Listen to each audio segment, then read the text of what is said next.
Hello नमस्कार, स्वागत है आपका वानखेड़े रिव्यू एंड एनालिसिस में। मैं हूं गिरीश वानखेड़े और मैं रेगुलरली रिव्यूज करता हूं फिल्मों के, वेब सीरीज के और डॉक्यूमेंट्रीज की।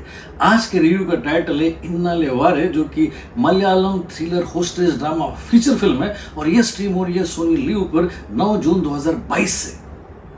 फिल्मों के राइटर्स डायरेक्टर्स को अक्सर कोई ऐसा हुक लगता है जो उनको इंस्पायर कर सके, उनको मोटिवेट कर सके। अब ये हुक कोई एक्सपीरियंस हो सकता है, कोई किताब हो सकती है और कोई ऐसा वाकया हो सकता है जो उनको इंस्टिगेट करे। ऐसा ही एक वाकया हुआ था मलयालम के super duper successful star Kunchacko Boban और डायरेक्टर जिस जोस के बीच में। एक रात कुंचाको बोबान ने डायरेक्टर को फोन पर बात करते हुए एक घटना का जिक्र किया जिसमें एक मेन लीड एक्टर को किडनैप करके बंदी बना लिया गया था। अब यह घटना जिस तरीके से उन्होंने बयान की और बाद में तो वो भूल गए, लेकिन डायरेक्टर के जहन में वो घटना रह गई। फिर उन्होंने इसी घटना को डेवलप किया और इस तरीके से इस फिल्म का जन्म हुआ जिसका नाम है इन्नाले वारे।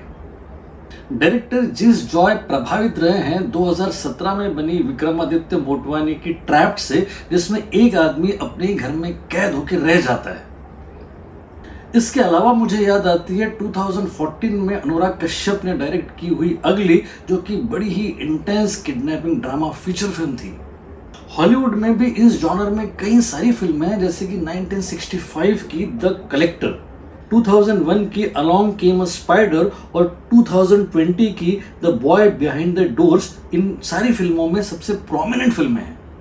फिर एक बड़ी ही इंटरेस्टिंग फिल्म है 1982 की मार्टिन स्कॉर्सेज़ी ने डायरेक्ट की हुई द किंग ऑफ कॉमेडी, जिसमें एक स्ट्रगलिंग स्टैंड अप कॉमेडियन एक सक्सेसफुल स्टैंड अप कॉमेडियन को किडनैप करके होस्टेज बना लेता है। इस तरह एक सेलिब्रिटी को होस्टेज बनाने वाले प्लॉट के करीब ही है इन्नाले वारे, जो इस मेजर प्लॉट के आसपास भी कई सारे सब प्लॉट्स बुनते रहती हैं। इस फिल्म की कहानी शुरू होती है एक बड़े पॉपुलर एक्टर के एक हाईली एंटिसिपेटेड एक्सपेरिमेंटल फिल्म के फ्लॉप हो जाने से। इस एक्टर पर कई सारे लोगों के कर्जे हैं और ये टू टाइमिंग कर रहा है अपनी गर्लफ्रेंड और एक शादीशुदा एक्ट्रेस कॉलीग के साथ। कर्जदार उसकी लग्जरी कार्स को लेकर चले जाते हैं, लेकिन इस एक्टर की अकड़ अभी कम नहीं हुई है। वो रूड है, स्टबर्न है, इगोइस्ट है और एक पुराने फिल्म मेकर की 4 साल पुरानी फिल्म को डबिंग करने से इनकार कर रहा है।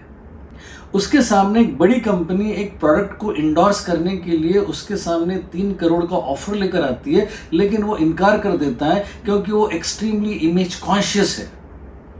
ऐसे में अचानक ही एक कपल उसको किडनैप करके शहर के आउटस्कर्ट्स पे बनी एक पुरानी बिल्डिंग के एक फ्लैट में होस्टेज बना लेता है। ये एक वर्किंग क्लास कपल है और पैसों की जबरदस्त तंगी से गुजर रहा है।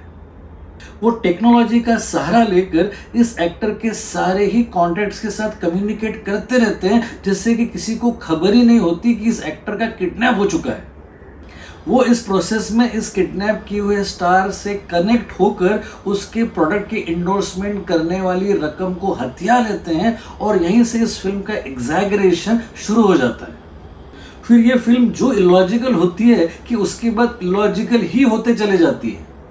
फिर ये फिल्म किसी तरीके से कोई सोशल एंगल ढूंढने लग जाती है और इस तरह एक अच्छी फिल्म जो कि एक एक्टर के किडनैप से शुरू हो, वो कहीं ना कहीं अपने पेस को और अपने गोल को या अपने एम को भूल जाती हैं और कुछ और ही सब प्लॉट्स में गुम होकर रह जाती है। फिर राइटर्स और डायरेक्टर के अलावा ऑडियंस भी इस बात से कंफ्यूज हो जाती है कि यह फिल्म थ्रिलर है या कोई सोशल इशू बेस्ड फिल्म है। अब क्या ये एक्टर इस कपल की कैद से रिहा हो पाएगा और क्या इस कपल का इस एक्टर के पास्ट लाइफ से कोई कनेक्शन है? ऐसे कई प्रश्न तो होते हैं, लेकिन ये प्रश्न अपना आकर्षण खो चुके रहते हैं क्योंकि सारी घटनाएं बड़ी प्रेडिक्टेबल लगती हैं और फिर एंड में तो ऐसा महसूस होता है कि सारे ही लूज डॉट्स को जोड़ने की भरसक कोशिश की जा रही हो।